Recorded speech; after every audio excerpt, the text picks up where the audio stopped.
Greetings, video game fans, and welcome to Video Game Industry Insider. I'm Scott Steinberg, video game analyst, here to answer all your questions as relates to the latest and greatest happenings in the gaming world. Doesn't matter if it's PC games, console games, free-to-play, MMO, online, social, digital download, we got you covered. Now that said, our first question comes from viewer CamCrisp90, who asks, why did EA buy PopCap Games, and is it a marriage made in heaven? Well, that's a good question. I think the answer here is F.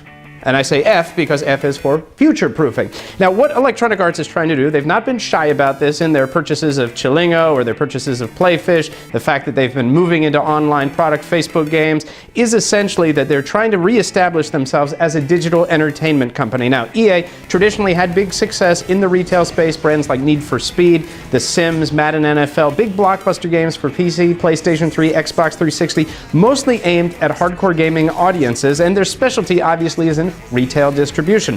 Now, if you look at a company like PopCap, though, now, these guys are the leader in the casual gaming space. What they're doing is they're putting out brands out there like Plants vs. Zombies, Bejeweled, Peggle, Zuma, Bookworm that are hugely popular with mainstream, casual audiences, non-traditional players like women and seniors, seeing kids of all ages played. Even hardcore gamers are gravitating to these titles as well. Every single game they've had is a hit, and it's uniquely mobile, it's uniquely social. People love to talk about them, they love to share about it. PopCap been having a lot of success on smartphones, a lot of success on Facebook and other social networks. So I think what EA saw was another prospective addition to its online strategy that could help it bolster its position, try and make greater inroads with the casual and mainstream audience. And with PopCap, you know, they've got EA's distribution power, their muscle, their war chest of dollars behind them, so it can help the company grow faster. The interesting thing is to see how the cultures will mesh.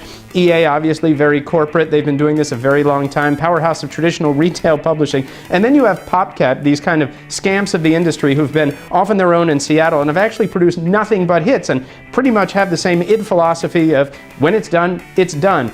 At the same time, you have Electronic Arts, who has these things called shareholders that they're beholden to. So it'll be interesting to see how the two corporate cultures gel. Hopefully they won't try and annualize PopCap Games. Would hate to see Plants vs. Zombies 11, 12, 13, and so on. But I actually think it's a good marriage for both companies. And EA paid $650 million in cash, $100 million in stock, plus some incentives. So, you know, it's certainly not a cheap purchase. But at the end of the day, PopCap is growing. Most of their revenues come from digital. Very, very, very big company in the casual gaming space. It's where Electronic Arts wants to go, and it's probably a lot more affordable than if the company tried to build out those resources in-house in areas where it didn't specialize. So please, by all means, write in with all your questions. We invite you to here at Video Game Industry Insider. As always, you can get us on our website, www.thevideogameexpert.com, or via Facebook or Twitter. We encourage your questions. Hit us up and we'll get back to you, and we'll see you soon. It's Scott Steinberg signing off.